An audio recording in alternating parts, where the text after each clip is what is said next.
அதிமுகவுக்கு கூட்டணி ஆட்சியில் உடன்பாடு உண்டா இல்லையா என்று எடப்பாடி பழனிசாமி விளக்க வேண்டும் என்று விசிக தலைவர் திருமாவளவன் கூறியிருக்கிறார். மதுரையில் செய்தியாளர்களை சந்தித்த அவர் இவ்வாறு கூறினார். 2026 சட்டமன்ற பொதுத் தேர்தலில் திராவிட முன்னேற்றக் கழகத்தின் தலைமையிலான மதசார்பற்ற முற்போக்கு கூட்டணி மக்களின் பேராதரவோடு மாபெரும் வெற்றியை பெறும். அதில் எந்த சந்தேகத்திற்கும் இடமில்லை. அமித்ஷா அவர்கள் மட்டும்தான் திரும்ப சொல்கிறார், அதிமுக பாஜக கூட்டணி ஆட்சியை கைப்பற்றும், கூட்டணி ஆட்சி அமைக்கும் என்று. இதுவரையில் எடப்பாடி பழனிசாமி அவர்கள் கூட்டணி ஆட்சி குறித்து எந்த கருத்தும் சொல்லவில்லை. அதிமுகவுக்கு கூட்டணி ஆட்சியிலே உடன்பாடு உண்டா இல்லையா என்பதை முதலில் அவர் வெளிப்படையாக அறிவிக்கட்டும், அதன் பின்னர் கருத்து சொல்லலாம். தமிழக வெற்றிக் கழகத்தில் இணைந்துள்ள முன்னாள் ஐஆர்எஸ் அதிகாரி அருண்ராஜுக்கு கொள்கை பரப்பு பொதுச் செயலாளர் பதவி வழங்கப்பட்டுள்ளது. தமிழக வெற்றிக் கழகம் என்னும் கட்சியை தொடங்கியிருக்கக்கூடிய நடிகர் விஜய் அடுத்த ஆண்டு சட்டப்பேரவைத் தேர்தலை கவனத்தில் கொண்டு பணியாற்றி வருகிறார். நிலையில் பல்வேறு கட்சிகளைச் சேர்ந்தவர்களும் முக்கிய பிரமுகர்கள் சிலரும் தமிழக வெற்றிக் கழகத்தில் இணைந்து வருகின்றனர். அந்த வகையில் சமீபத்தில் தன்னுடைய இந்திய ரெவென்யூ சர்வீஸ் பதவியை ராஜினாமா செய்த KG அருண்ராஜ் இன்று சென்னை பனையூர் அலுவலகத்தில் விஜய் முன்னிலையில் தமிழக வெற்றிக் கழகத்தில் இணைந்தார். அவருக்கு கட்சியில் கொள்கை பரப்பு பொதுச் செயலாளர் பதவியை வழங்கி விஜய் உத்தரவிட்டுள்ளார். அருண்ராஜ் தமிழக வெற்றிக் கழகத்தின் பொதுச் செயலாளர் N. ஆனந்த் வழிகாட்டுதலின்படி கழக கொள்கைகள் மற்றும் கொள்கை சார்ந்த செயல் திட்ட பணிகளை மேற்கொள்வார் என்றும் தெரிவிக்கப்பட்டுள்ளது. தேர்தல் வெற்றியை தாண்டி ஒரு அடிப்படை சமூக அரசியல் மாற்றத்திற்காக தலைவர் எடுத்திருக்கிற இந்த உன்னத பணியில் என்னை இணைத்துக் கொள்வதில் ரொம்ப மகிழ்ச்சியாக இருக்கு. இது சாய்ஸ்லாம் இல்லை, அது பெட்டரா இது பெட்டரான்னு யோசிச்சுலாம் நான் வரல. இந்த இவர் எடுத்திருக்கிற உண்மையா மற்ற கொள்கை பிடிப்பு உண்மையா நான் இங்கே தான் பார்க்குறேன். நான் மற்றெல்லாம் பேருக்கு தான் இருக்கு. ஸோ அதனால இதனிடையே தமிழக வெற்றிக் கழகத்தில் அதிமுக முன்னாள் எம்எல்ஏக்கள் R. Rajalakshmi, doctor A. Sridharan, DMK முன்னாள் MLA David Selvin, JPR institute of technology தலைவர் N. மரிய வில்சன், முன்னாள் நீதிபதி C. சுபாஷ் ஆகியோரும் தமிழக வெற்றிக் கழகத்தில் இணைந்திருப்பதாக தலைவர் விஜய் தெரிவித்திருக்கிறார். விரைவில் அன்புமணியை சந்திப்பேன் என்று ராமதாஸ் தெரிவித்ததாக பாமக கௌரவ தலைவர் G. K. மணி தெரிவித்திருக்கிறார். சென்னையில் ராமதாஸை சந்தித்த பிறகு செய்தியாளர் பேசியவர் விரைவில் நல்ல தீர்வு வரும் என்றும் கூறியுள்ளார். எல்லாரும் இருவரும் ஒன்றா சேரணும். ஒரு இடையில ஒரு தேக்க நிலை, ஒரு நெருக்கடி இருக்குது. எப்போ நல்ல செய்தி வரும், நல்ல செய்தி எல்லாரும் எதிர்பார்த்துக்கிட்டு இருக்கிறாங்க. அதனால் இப்போ ஐயா கிட்ட பேசுகிற வகையில் ஒரு நல்ல தீர்வு, சுமூகமான தீர்வு உடனடியாக வரும்னு சொல்லியிருக்கிறாங்க. அது எனக்கு மகிழ்ச்சி, எங்கள் கட்சிக்காரங்களுக்கு எல்லாத்துக்கும் மகிழ்ச்சி. அன்புமணி வரை சந்திக்கிறது வாய்ப்பு பேசிட்டு இருக்கிறாங்க, மிக விரைவில் சந்திப்பாங்க. அதுதான் ஐயா சொன்னாங்க, சந்திச்சு பேசுவோம், நல்ல தீர்வு ஏற்படும் அப்படின்னு சொல்லியிருக்கிறோம். அதுவே நல்ல செய்தி. வேலூர், திருப்பத்தூர், ராணிப்பேட்டை, திருவண்ணாமலை, மயிலாடுதுறை உட்பட 11 மாவட்டங்களில் கனமழை பெய்யலாம் என்று வானிலை ஆய்வு மையம் கூறியுள்ளது.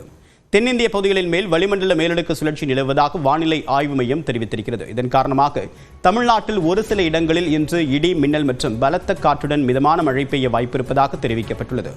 வேலூர், திருப்பத்தூர், ராணிப்பேட்டை, திருவண்ணாமலை, கள்ளக்குறிச்சி, விழுப்புரம் மாவட்டங்களில் இன்று கனமழை பெய்யும் என்றும் தெரிவிக்கப்பட்டுள்ளது. இதேபோன்று கடலூர், அரியலூர், மயிலாடுதுறை, கிருஷ்ணகிரி, தருமபுரி மாவட்டங்கள் மற்றும் புதுச்சேரியில் இன்று கனமழை பெய்யலாம் என்றும் கூறப்பட்டுள்ளது. நாளை ஈரோடு, கிருஷ்ணகிரி, தருமபுரி, திருப்பத்தூர், வேலூர், ராணிப்பேட்டை மற்றும் திருவண்ணாமலை மாவட்டங்களில் கனமழை பெய்ய வாய்ப்புள்ளது. இதேபோன்று தமிழ்நாட்டில் வரக்கூடிய 15ஆம் தேதி வரை கனமழை நீடிக்கும் என்றும், வரக்கூடிய 13ஆம் தேதி கோயமுத்தூர் மாவட்ட மலைப்பகுதிகள் மற்றும் நீலகிரி மாவட்டத்தில் ஒரு சில இடங்களில் மிக கனமழை பெய்யும் என்றும் வானிலை ஆய்வு மையம் தெரிவித்துள்ளது. சென்னை மற்றும் புறநகர் பகுதிகளில் இன்றும் நாளையும் இடி, மின்னலுடன் கூடிய லேசான மழை பெய்ய வாய்ப்புள்ளது. அதிகபட்ச வெப்பநிலையை பொறுத்தவரை சென்னையில் 2 நாட்களுக்கு 100 டிகிரி ஃபாரன்ஹீட் அளவில் பதிவாகும் என்றும் வானிலை ஆய்வு மையம் கணித்துள்ளது. மகாராஷ்டிரா மாநிலம் தானேவில் கூட்ட நெரிசல் காரணமாக புறநகர் ரயிலில் இருந்து தவறி விழுந்த 4 பயணிகள் உயிரிழந்தது அதிர்ச்சியை ஏற்படுத்தியுள்ளது. மகாராஷ்டிரா மாநிலம் தானே மாவட்டத்தில் உள்ள கசாரா ரயில் நிலையத்தில் இருந்து மும்பை சத்ரபதி சிவாஜி ரயில் நிலையம் நோக்கி இன்று காலை புறநகர் ரயில் சென்று கொண்டிருந்தது. கட்டுக்கடங்காத கூட்டம் காரணமாக ரயிலில் படிக்கட்டுகளில் அதிக அளவில் பயணிகள் தொங்கியபடி சென்றனர்.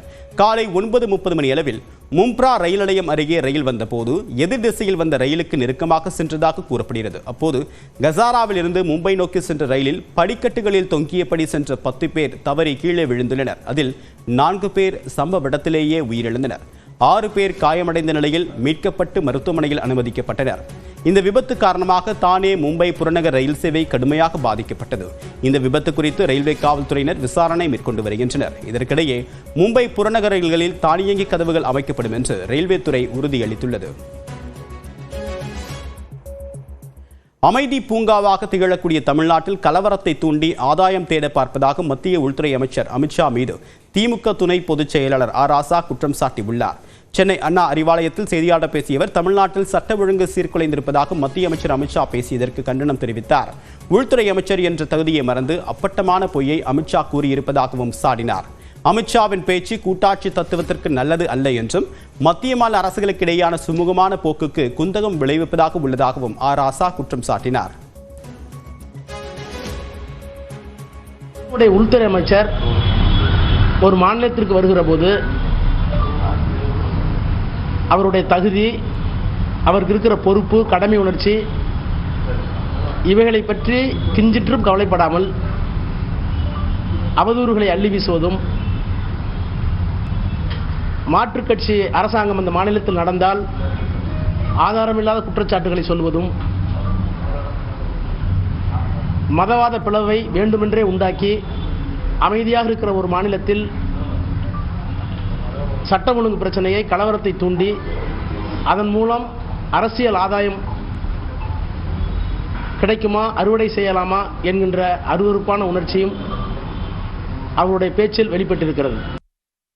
மத்திய பாஜக அரசு பிளவுவாத அரசியல் செய்வதாகவும் தென் மாநிலங்களில் ஒப்புதல் இன்றியே எந்த மசோதாவையும் சட்டமாக்கக்கூடிய வகையில் சதி நடப்பதாகவும் ஆர் ராசா கடுமையாக சாடினார். அப்பட்டமான பொய், அருவருப்பான வஞ்சகம், பிளவுபடுத்தும் சூது. அப்பட்டமான பொய், வஞ்சகம் என்ன? ஏன் டீலிமிட்டேஷன் பேச மாட்டேங்கிறீங்க? பார்லிமெண்ட் நாங்கள் கேட்குறோம், எந்த அடிப்படையில் டீலிமிட்டேஷன் வருது? இல்லை, எங்களுக்கு அந்த மாதிரி எண்ணமே இல்லை என்று சொன்னால் ஏன் 880 சீட்டை வச்சு பார்லிமெண்ட்டை கட்டினீங்க? ஏன் கட்டடத்தை திறக்கும் போது பிரதமர் மாதிரி டீலிமிட்டேஷன் வந்துச்சுனாக்க 800க்கு மேல எம்பிகள் வருவார்கள், அதற்காக தான் நான் கட்டினேன் அப்படின்னு சொன்னது உண்மையா பொய்யா? அமித்ஷா சொன்னாரா இல்லையா?